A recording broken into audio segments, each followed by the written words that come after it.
I better say good things about him to make sure that he looks even better. But Jim is an amazing boss. He's the state project management engineer for the state. He's worked for UDOT for over 20 years in various positions. I know that one of his favorite positions was being an RE. He talks a lot about his experiences out on Provo Canyon. Talks about how that's formed him to be a better project manager. Another thing about Jim is he really loves BYU. It's probably his most favorite thing in the world is BYU, besides maybe his wife. So he is a big BYU fan, and me being the Utah fan, that's pretty tough to have in the office, but we get along quite well. So I'll turn the time over to Jim, and he'll teach us a little bit more about the PDN. Oh, sorry, one last housekeeping. I'm going to pass around the roles. Just please sign up on them and just leave them in the back when you're done.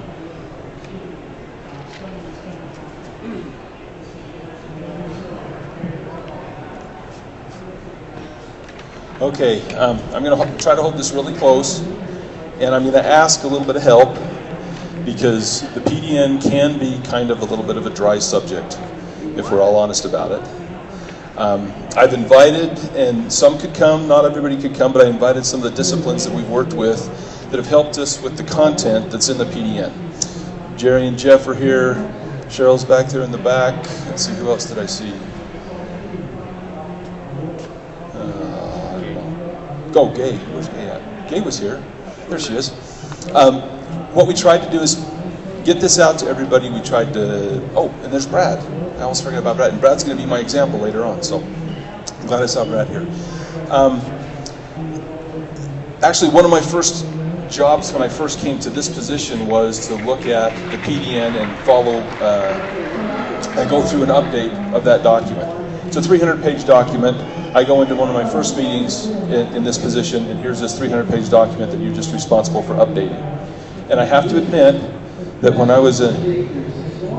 first became a PM, I had this piece of paper, one just like this, hanging up in my office. If you can't quite see that, this is a hard copy of the first page of the PDN. Okay, it's an electronic document. When you click on it, it goes somewhere. Well, Danny Page was the person I was replacing. He had this on the board there, and he said, "This is going to mean a lot to you someday." And I kept looking at this thing all the time. I said, "Someday I'm going to be a good enough project manager. I'm going to know what that means." Okay. It was 6 months later before I realized that this is actually an electronic document that had something behind it. So I say that because you don't necessarily have to follow the project delivery network. It's not something that's a requirement, but it can help you. 6 months later, I came to discover it. I knew what it was. Then I got this job, and now I'm really kind of becoming a little bit passionate about it. So, but like I said, it can be a little bit dry. So we're going to go through the how we updated the project delivery network a little bit today, but I also want to talk about how we can use it, how it might be a benefit to you if you're a project manager, especially a UDOT project manager, or for you to understand if you're part of a team, how you might use the project delivery network to help you in your job, even if it's just understanding what your project manager is thinking, okay? So, some of you may have seen this. It's a little clip. Actually, Kendall found this for us. I think the sound's going to be pretty good. I'd like you to listen very, very closely, and then afterward I want to discuss just a little bit. But this is maybe a typical kickoff meeting. The reason I'm showing this is sometimes we need a little bit of an extreme or comedy or something to kind of show us what we do sometimes that maybe makes fun of us a little bit, but then helps us to see maybe what we might need to change. So watch this. It's a little bit long, but my presentation's short, so it's worth it. Trust me, okay?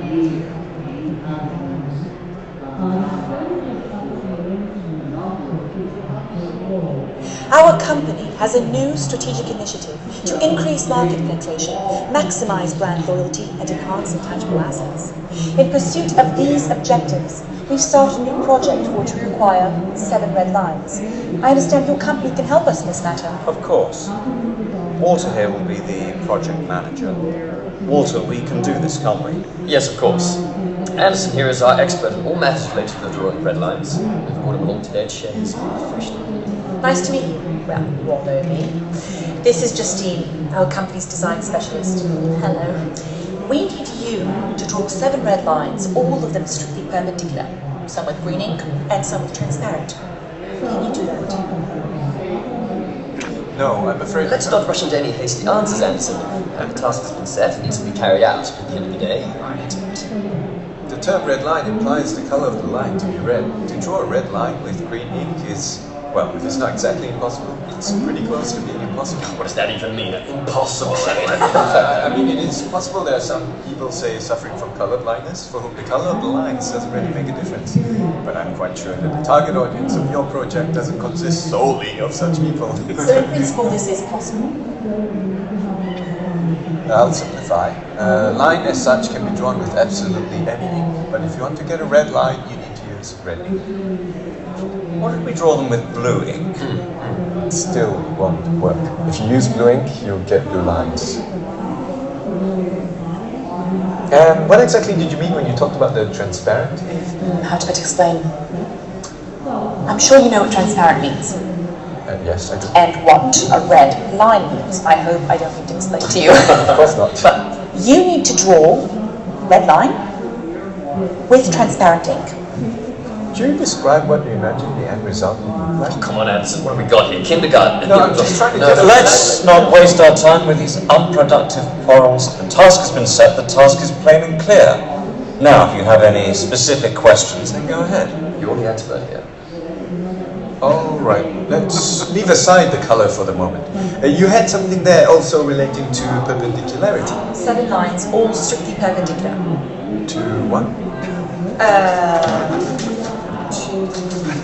Everything amongst themselves. Alice, do you know what perpendicular lines are like? Of course he does. He's an expert.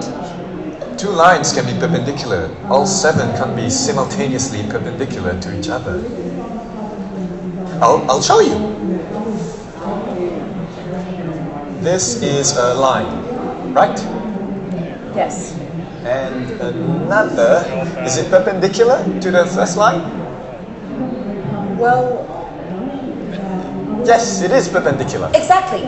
Wait, I'm not done. And the third one, is it perpendicular to the first line? Yes, it is. But it doesn't cross the second line. They're both parallel, not perpendicular. I suppose so. There it is. 2 lines can be perpendicular. Can I have the pen?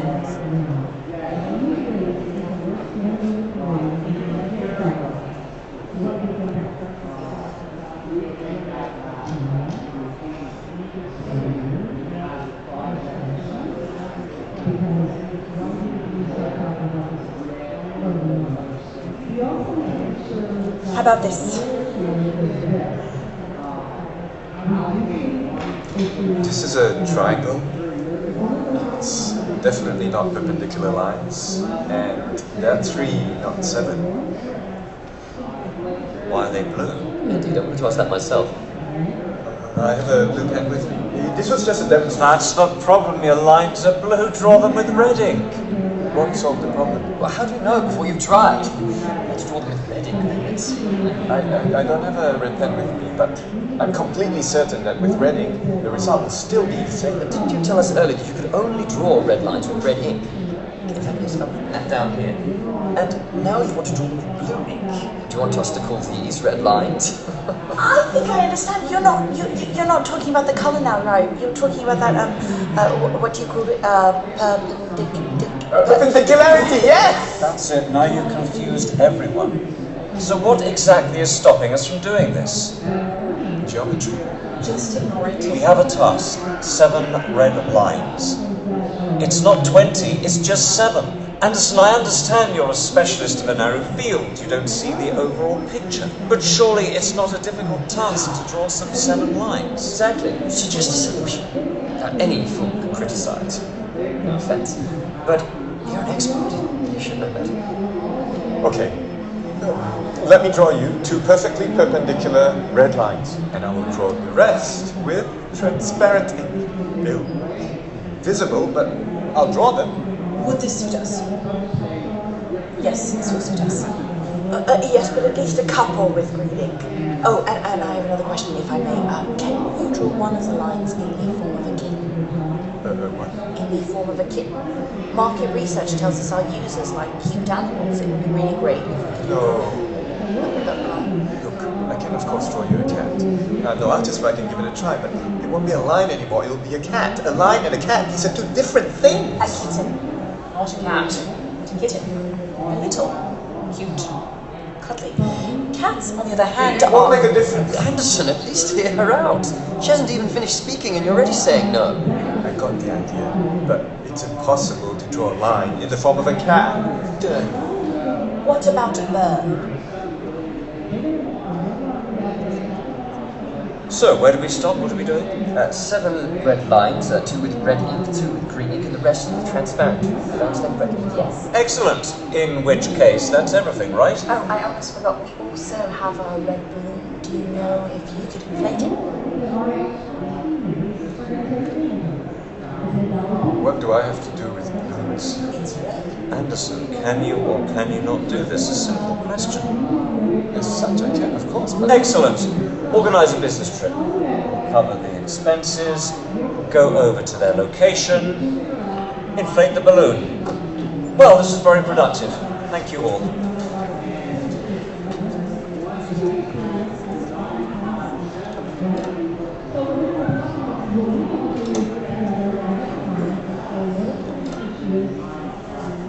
Can I ask you one more question, please?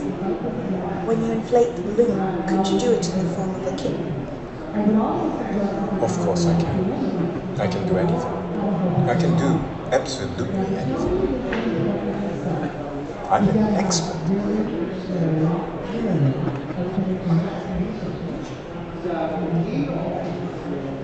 Okay, Liz just asked me if I could ask everybody to move up closer to the front so that you guys can hear and we don't project out to everybody else and make it better. So if you're willing and you can move up front, that would be great.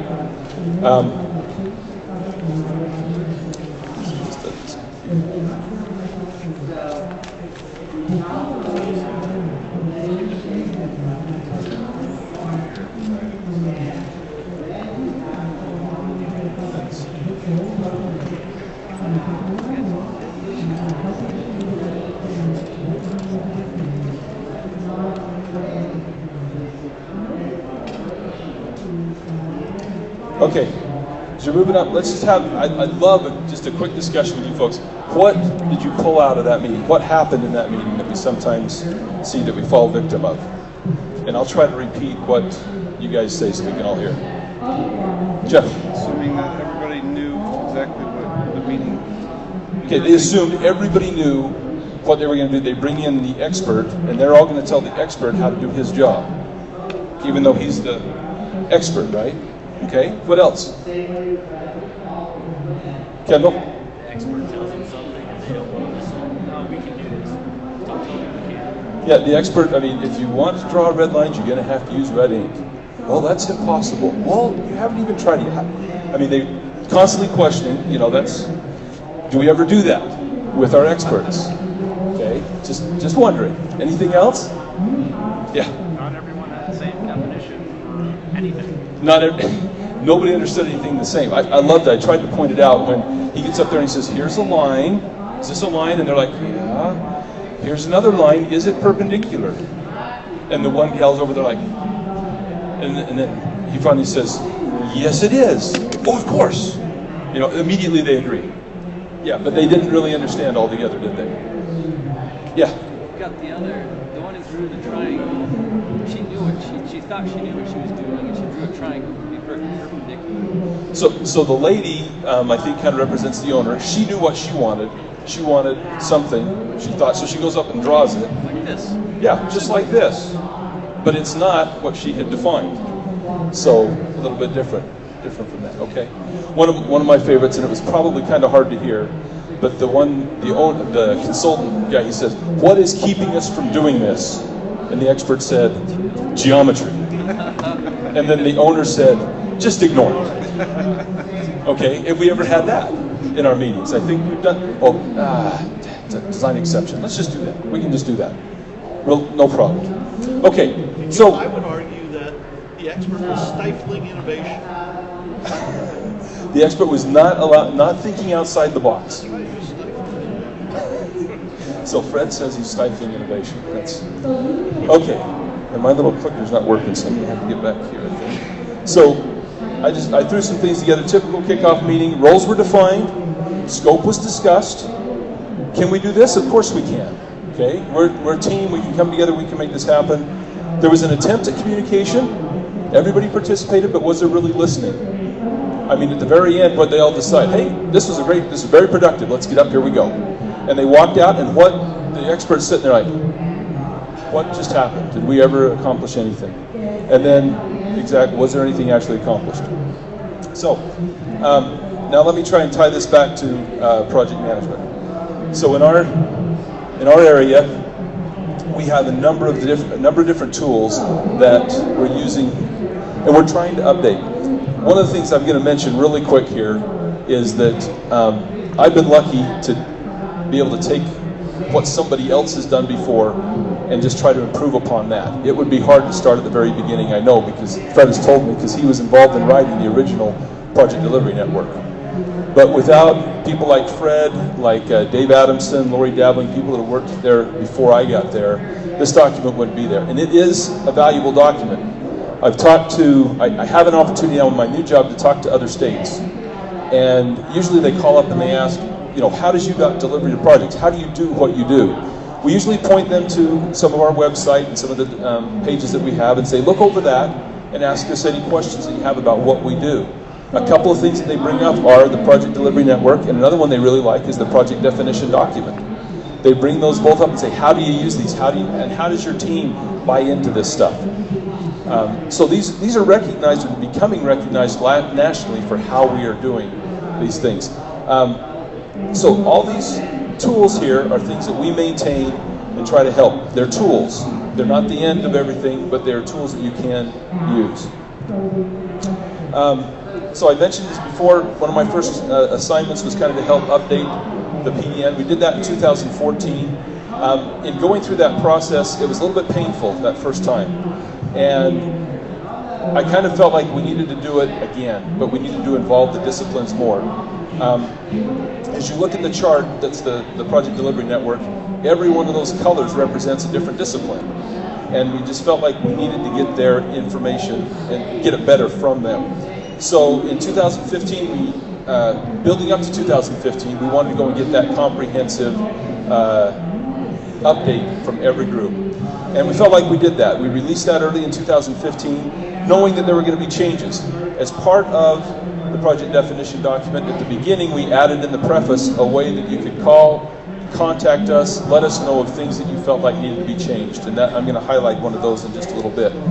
The update that Kendall mentioned, we've added some CMGC steps that were added just over this last weekend.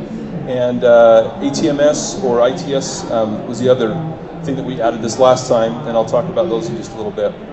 On the first page, or just after the first page of the PDN, there is a version history. And I know you're not going to be able to read all of this, but we're trying to keep track of all the changes that we make as we go. And as we get to a certain point, and now we say, okay, we've got too much of a history now, we're just going to redo the document and start another version, we'll do that. But for right now, this is where you can find where those updates and that tracking, that's where we're tracking that out.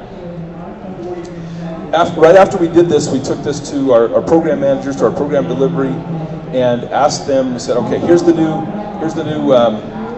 PDN, take it out, use it, enjoy it, love it, you know, whatever. And they said, wait a second, you got to train us on this. We need to know how to use this document. Well, there's the document itself, and then there's all the little intricate parts from all those different areas. So we tried to look at how we might do that. We used to bring in new PMs, bring them up to the complex for a day. They would sit in and we would parade all the different disciplines in front of them and say, okay, here's right-of-way and here's what right-of-way does. And they would, what was funny was Artie Johnson, who works in Region 3 and kind of helped train me as a PM. One time she turned to me and she said, Jim, I'm looking at you and I realized something. And I said, what's that? She says, you don't even know what to ask yet, do you? And I didn't. I had no idea. But as I was getting into projects and doing things and asking questions of other PMs, I was learning and coming along. But that one-day training, I had to tell Lori this when I first came up, it really didn't help me much. What we're trying to do is we're going to go to each discipline and we're going to try to produce some little training videos. Short, 3, 5, 7-minute video that maybe talks about the discipline, that discipline-specific tasks that they have for their area. And we're going to be going to each discipline and asking them to participate with this. We're going to produce kind of a template, help them with it. We're using Nick Newman and Winston Inouye, who's with the new training group. In fact, they were going to try to have the first video ready for us today. But all the videos and things that you're seeing is all the stuff that they have been working on and doing for this conference. And they just kind of came to me and said, we're just a little bit too swamped to get your stuff done as well. So hopefully we'll introduce we have an introduction video that'll come out in the next couple weeks. And then within the next few months, we'll start getting all these disciplines and we'll try to release those as they come.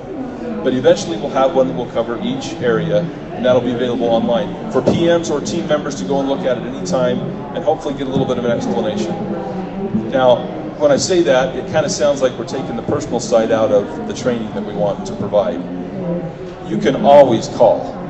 You can always call myself, Kendall, Fred, any of us know a little bit about this, especially if you have a question, please call us and we may direct you or point you to that document. And you can go there and find it yourself, but if you have a question, don't bang your head on your desk. Give us a call and let us know. We'd love to help with that. Let's see. Okay. You heard Shane talk a little bit about his book, kind of his little book group that's going on. Not long after I started this position, Shane had us read the book Maestro. And this immediately pulled me back to when I was first a PM. And I remember talking to Brian Phillips, who was one of the senior PMs down at Region 3. And he said, your job as a PM is not to know everything. Your job is kind of like the conductor of an orchestra. You've got to know that there's all these instruments out there, and they all have to play something. You got to tell them the right time to play, make sure they play the right notes, so that everything sounds good in the end. And as I read this book, it seemed like it paralleled that explanation very, very well. I don't know how many of you have read this, but I liked it so much. We used some of our money last year to buy a copy for all the UDOT PMs. If you haven't read it, I'd suggest it to you. I love the subtitle, A Surprising Story About Leading by Listening. And then the author is the developer of what they call the music paradigm. And if you go to his website, he's got a lot of really good stuff on there. It's interesting because he started this in 1995. The clip I'm going to show you in a minute is from 2003. But he is actually, I checked his blog, and today he is in Phoenix, Arizona doing the same thing. He's traveling around the world doing this right now, and a lot of people really enjoy it. If you go to his website, you'll see all the companies he's been helping. It's really good stuff. So when I relate that to the PDN, if the project manager acts as the maestro, the PDN is actually the music, if you want to carry that analogy along. The PDN is what defines for each musician or each discipline what they need to do, what they need to play as part of the overall composition. And I really like this analogy because as the maestro, as the conductor, I don't have to go out and play all of the instruments. I just need to communicate with the person in whatever way that's going to be doing that task for me, make sure that they are that they know what I need for my team. I give them the overall vision, they do their part. And I've kind of gone away from all my notes. I just started talking, and that usually just ask Kendall, that's usually what happens with me anyway. I'd just like to show a portion of this. It's a long one, but I just want to show a portion at 3:33 of this video. Now, in this, the maestro, the conductor, is kind of doing one of his sessions. And it is a little dated, so, laugh if you want, but he talks about the view from the chairs and the view from the podium. Those are two of the chapters in the book. And as you listen to that and hear what he's explaining, and then I want to discuss it just a little bit afterward. So we'll go with this and hope it works.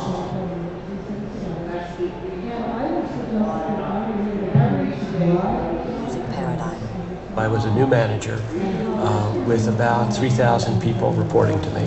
And these 3,000 people were divided into various, what I would call silos within the organization. So the first part of the challenge was to get the entire organization to recognize that they were parts of a larger whole that really needed to work together in harmony. Listening to an orchestra from its podium reveals a striking perspective of how separate teams in an organization can work together.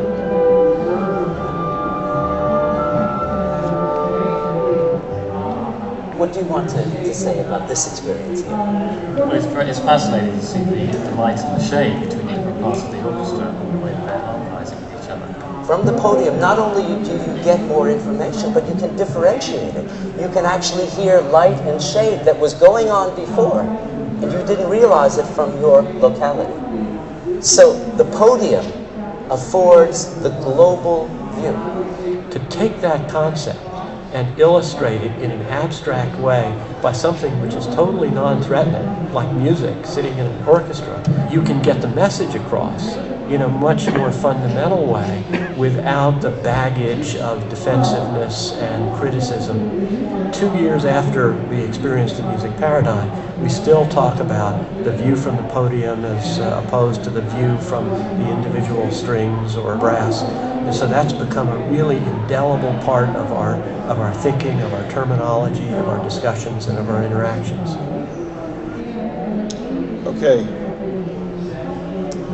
So let's just chat about that for just a few minutes. So the view from the chairs, the way he sets up, and he talks about this in the book, the way he sets up his training is he brings in an orchestra, and then he puts managers amongst all the different groups. And and then he conducts the orchestra and just kind of goes through what he would call a normal rehearsal with this group. And then after he's done that for a while, he starts bringing people out and asking them questions, or going to them and asking them questions. The gentleman that he had up there, the one may have been sitting back in the back with a certain section, he pulled them up and said, okay, now what do you hear, what do you see from here versus what you saw from there? What do you guys think of that concept, the project manager from the podium? What did you pull out of that clip there? It's very easy to be myopic from your position, right? You've got your task to focus on that, not looking at the big picture. Okay, perfect. Fred was just saying, it's very easy to focus on just your part and forget about what everybody else is doing. And then from the podium, where the project manager is supposedly standing, he can see all those parts. And I thought about it sometimes, I thought, it might be good for that project manager to bring somebody up with him sometime to look at things from his perspective. And I hear that sometimes within our groups, within UDOT. We'll bring somebody and say, oh, I had no idea how you had to work with this, right away, for example. The roadway designer, I had no idea they needed that information that early on. If I had known that, I could have gotten that little piece for them and given that to them, they could have run with it. As we kind of have these aha moments sometimes, that's what I think this is kind of portraying, is you kind of see the big picture for a change. And then the guy said he just needed everybody to recognize that they were part of a bigger whole. They have a small part, but they are part of something even larger than themselves. And that, if we listen to some of the leadership things, if you feel that, if you feel you're part of something, you have a desire to work and to try to do that. So, yeah.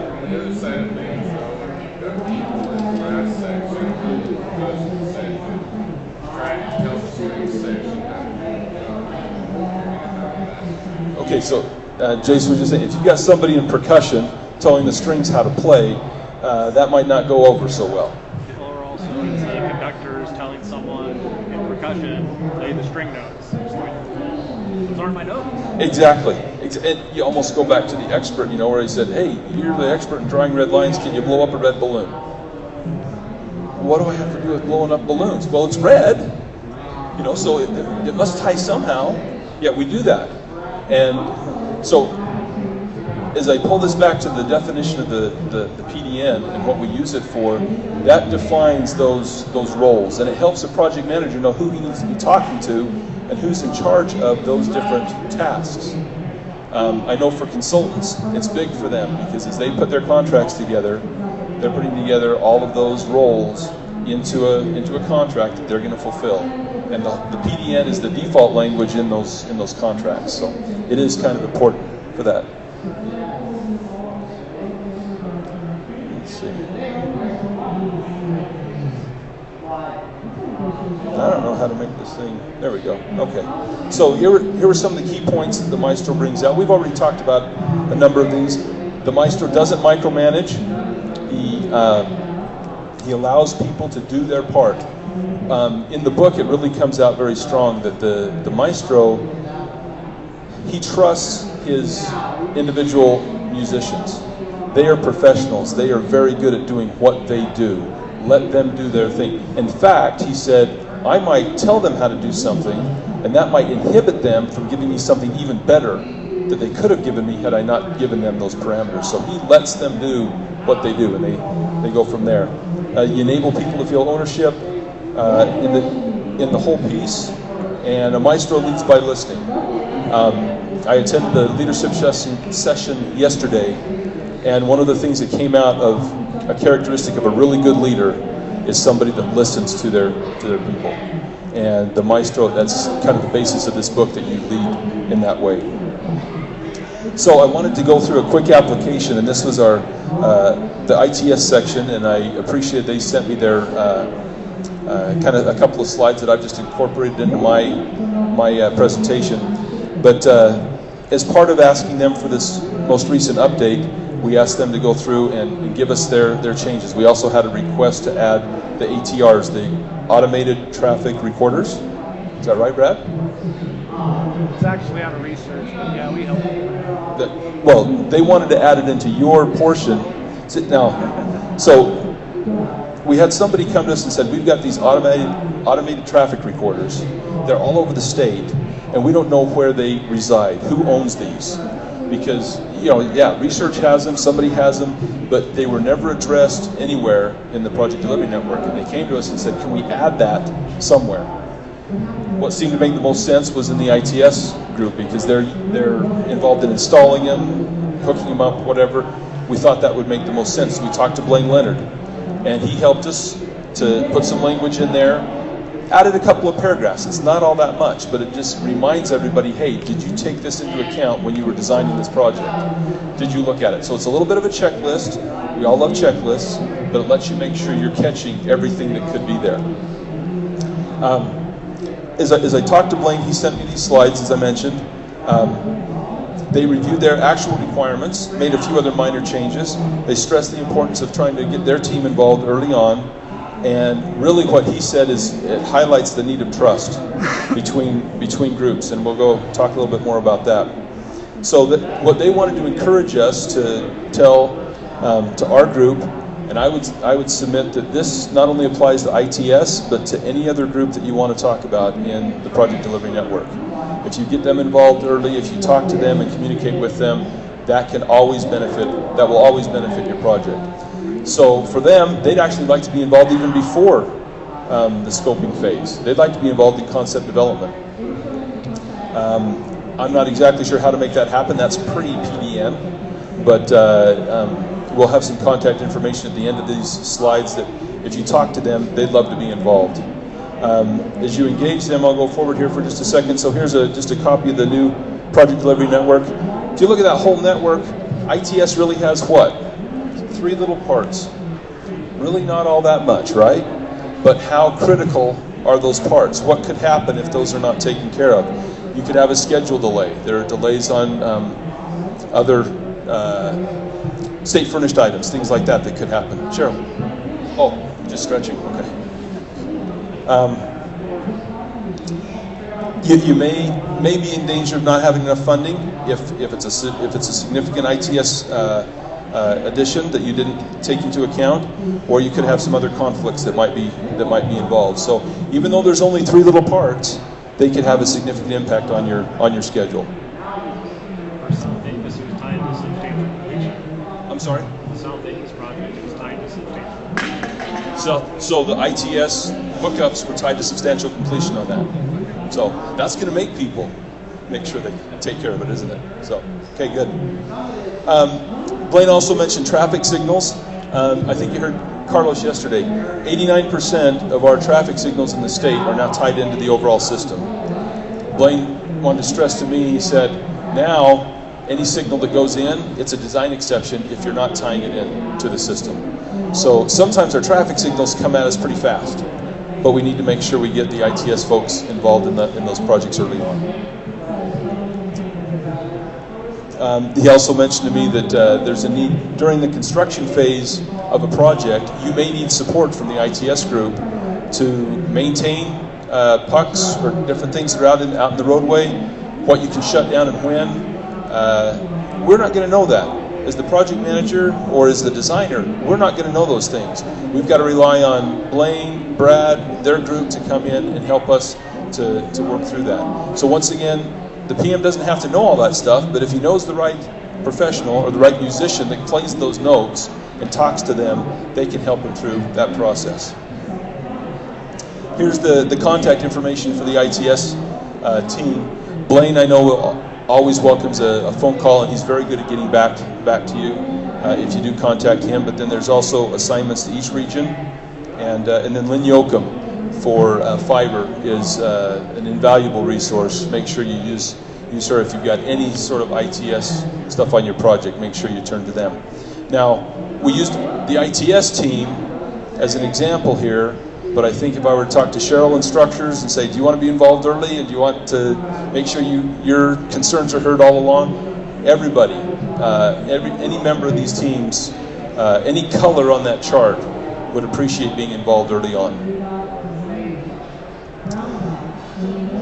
Okay, let's see. I feel like I'm moving along faster than I thought, but that's okay, because that way you guys will get out early and nobody will complain too much. So how can the PDN help us? Remember the thing about the expert.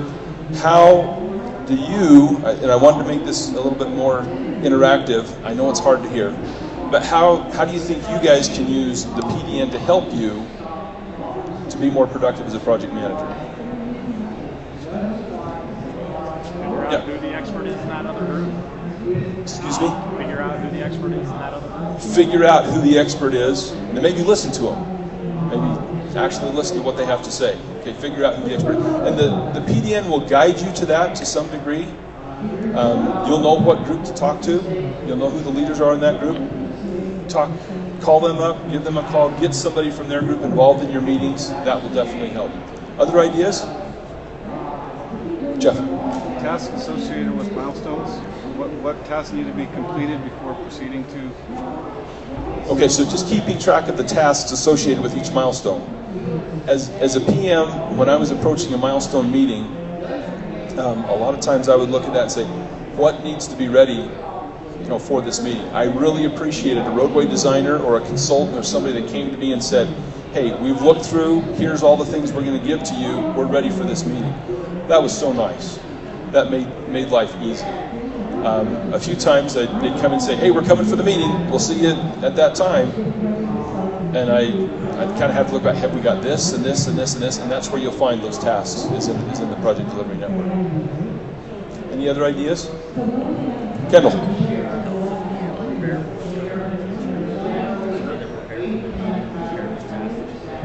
Helps the PM prepare for what's coming in the future. And something I haven't mentioned that Kendall is very much involved in, Brian Allen, some of the guys we've had here before, our schedule templates, our MS Project schedule templates are all based on the PDN. The notes that are in the templates is the language that's found in the PDN. So if you don't want to look it up twice, if you look it up on your schedule and go check the notes in your schedule in MS Project, those notes that are in there are copied out of the Project Delivery Network. So when we update something, it's quite a process to update and make sure all those things are covered. Okay, a couple of the things I wrote down. Helps you to conduct the music. I think you guys have kind of brought that out. It also helps to manage the team. And when it comes to managing people, this is something that I'm becoming more and more convinced that successful project managers are successful because they have good relationships with their team. And that's not just a team relationship. That's not a coach to team type relationship. That's an individual relationship with different players. Kendall and I have talked a lot. He had a good experience in design in Region 3 with a project manager that would just come over and just talk to him. just see how things were going, ask him about what he was working on, see if he needed any help, and then go about his business. It's not anything that's really all that difficult to do, but it's so critical. As I've been reading about these things and studying about this kind of stuff, I came across this brief statement by Steve Jobs. And I think that if you were probably to define like the ultimate project manager, Steve might be one of those guys. I think he's respected by a lot of people, what he does. And this is a little clip where he just talks about, this is what I do during the day. So we'll play this and then just talk about it for a second.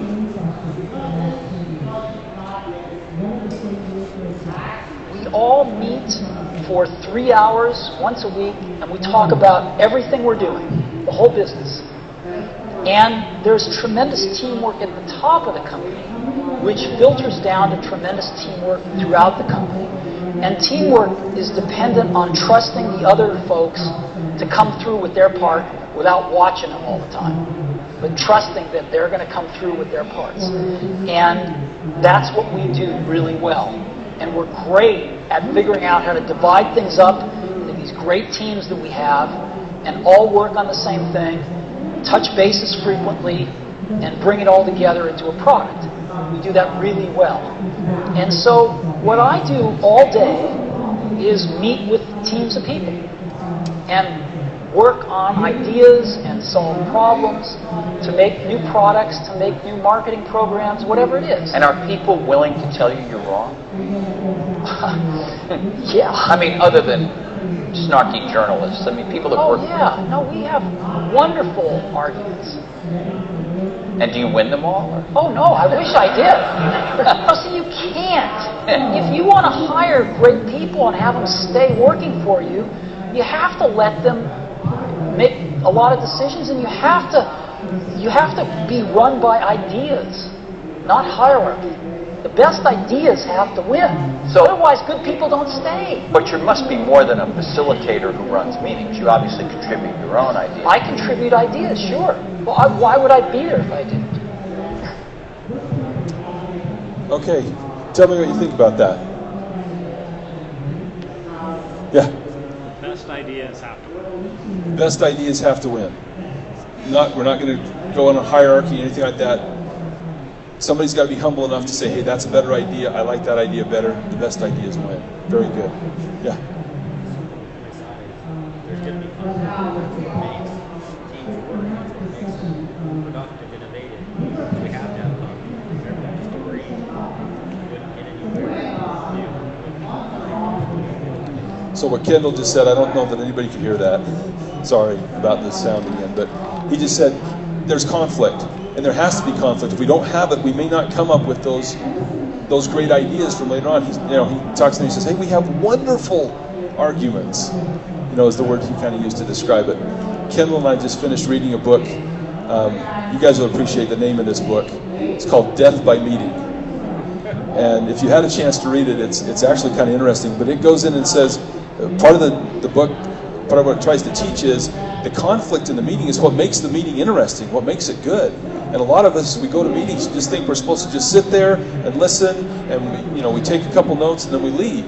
And we don't come prepared for how that meeting might impact our lives. And then be prepared to talk about, hey, I'm over drainage on this job. You guys don't understand. I have looked at this, I've prepared myself, and you've got some serious issues here. We've got to talk about these. And you get the roadway designer in there and he says, I don't think we need to worry about it. You have some conflict. You have a little bit of discussion there, and you come up with a better solution. And so, yeah, the fact that there's a little bit of conflict, shouldn't be afraid of it. Shouldn't be afraid of it.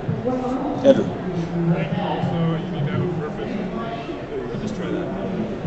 You need to have a purpose with the meeting. I think a lot of times we have meetings to plan other meetings instead of just having the ideas set forth at the beginning. I think he said at the beginning they meet once a week for 3 hours to discuss all that stuff. So if we have that purpose defined up front, it'll help out. We don't have to have multiple meetings for the same kind of things. And we would hope that, and I sat in the QCQA checklist session yesterday. What a great resource. There's all the things. If we really want to know what we need to be discussing in a meeting, there's a list right there for us to go through and check out. If you want more definition on that stuff, come to the PDN and you'll find the definition there. I really like this though, and I hope that as we're training our PMs, that we kind of come across this this process a little bit. Not play it again. No, I didn't want to do that. I want to do that. There we go. I just wanted to summarize really quick. The PDN has been updated. The training videos are going to come. That's going to be our main focus. Andrew, that just made this comment here, is going to join us on Monday up in Central Project Management. And our main focus over these next few months are going to be the training videos and also some online training for project managers. Two things that we're looking to do. And that will be available on our website for all project managers. The other PM tools that we mentioned that I listed up front, as needed, those will be adjusted. I hope that if you find anything in those tools that you wonder about or that you question, please contact us and let us know, and let's talk about it. We want our tools to match our process and to match our system.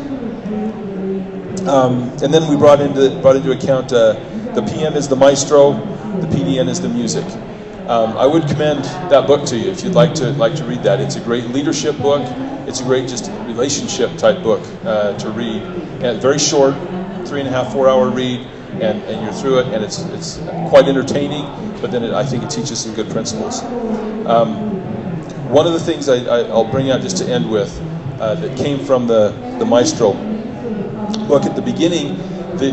The story is kind of about an executive who he's having problems at work, things aren't going well, and he goes home and his daughter is having a violin lesson. And she's talking with her violin teacher, who is a part of an orchestra, who has all of a sudden become just enthralled with this new conductor that has come in and just helped them to all start playing together as a team, and they're playing better and they love their rehearsals and everything's just going well. And he's hearing this discussion. He goes and asks the violin player, he says, or the teacher, says, how does this happen? How has this guy made this happen? And she said, the teacher says, well, he's developed a sense of trust and a sense of confidence amongst the team. And the key question he asks is, well, so you all trust him? And he says, no, not really. It's more he trusts us. And I think you heard Steve Jobs mention that as well. You trust people to do what they're going to do, and then you get out of their way. And you let them do it. You let them do their job, and you trust that they're going to come through for you. I have a feeling that we might hear a little bit about trust later on, a little bit more about trust later on tonight, but I think that's a key part of what we're doing. Let's see. Questions? Anybody have any? I think we're about, how are we doing on time? Went longer than I thought, so. If there's no questions, I think we can wrap it up. Just so you know, mine and Kendall's contact information. Oh, Jason. Good job, man. We'll ask that. Everybody should. They've told me now that I think all these sessions are going to be available online to go back and watch and get CEUs. So if you want to go and watch what you actually heard on either side, you could go back later and do that. It may have been more interesting than what you got here. Okay, thanks you guys.